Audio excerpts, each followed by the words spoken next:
Hey everybody, it's Jason Blaha here, and it's time for part 5, the final part of the Monday Q&A. So let's finish this up. When are you going to do a natural bodybuilding show?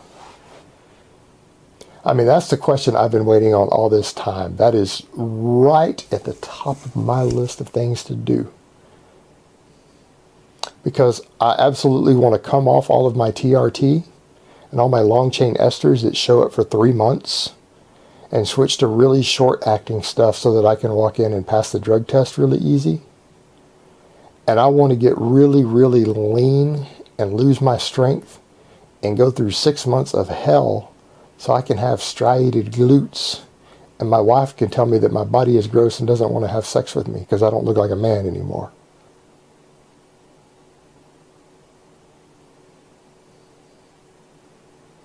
Alright, the condescending and trolling aside, I have no intention of ever doing a natural bodybuilding show.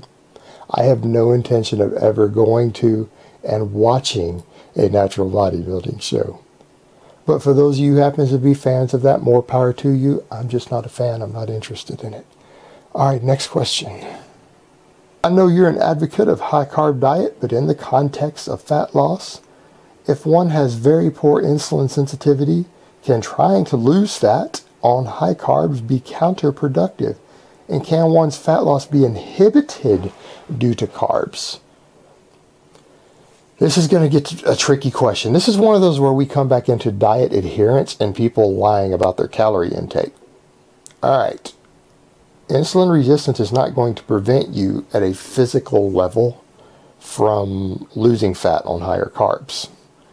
What it is going to do, it's going to cause problems with your blood sugar, it's going to cause problems with your energy levels, and it's going to cause problems with your appetite, far more so than someone who doesn't have insulin resistance. Now, if your blood sugar levels are all acting up, that's going to cause problems in your personal life anyways. That's going to cause you all sorts of problems personally, professionally. You might not even be able to track your calories accurately because your vision's getting all blurry from the low blood sugar when you go to make meals. You're going to get brain fog. You could make mistakes even measuring food. So it's going to make counting calories more difficult. It cause errors right there.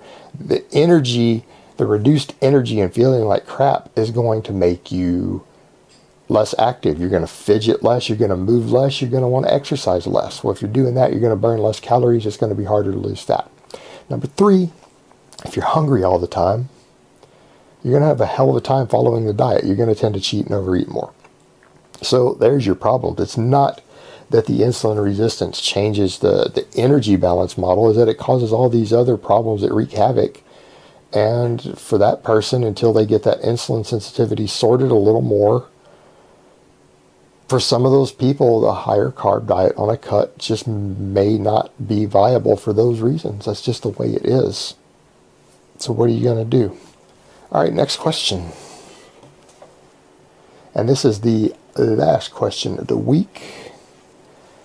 Hey Jason, I run 20 kilometers every Saturday.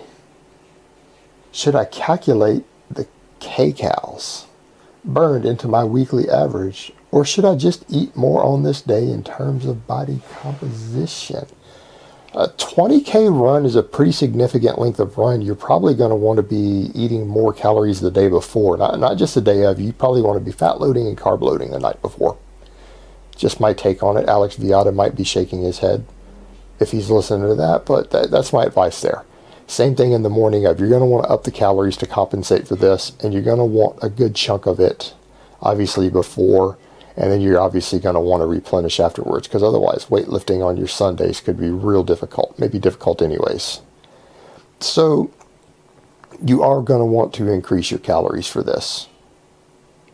And again, that's perfectly fine. A lot of people combine regular endurance events with their strength training work or their muscle building work. Perfectly viable, but the thing that you've got to look at is the rest and the food around it. You're going to have to compensate the calories for this, or your performance is going to suck on it, and your recovery is going to suck on it. So again, extra food the night before, both carbs and fat, more carbs and fat the morning of, and carbs after to replenish glycogen. You're going to need to make up all those calories, and you'll be able to tell if you're getting the calories right or not based upon changes in weekly weight, because you're going to burn a lot of calories running 20K, particularly if you weight lift. And so if you're hitting a calorie deficit based off that, you're going to know. Now, as far as actually gaining body fat, I'm going to say for most people, you're going to struggle to overeat the evening before, and particularly the morning of, without vomiting it up enough to actually worry about body fat gains from this. You're probably going to be able to eat almost unlimited calories. But if you start gaining weight from it that you don't want, you'll need to scale that back a bit. Alright guys, but that's really all I have to say on that today. I hope it has been informative, and I will talk to you guys next time. But let me give you guys a bicep shot before I go. Hit my fan. Oh, Mount Vesuvius.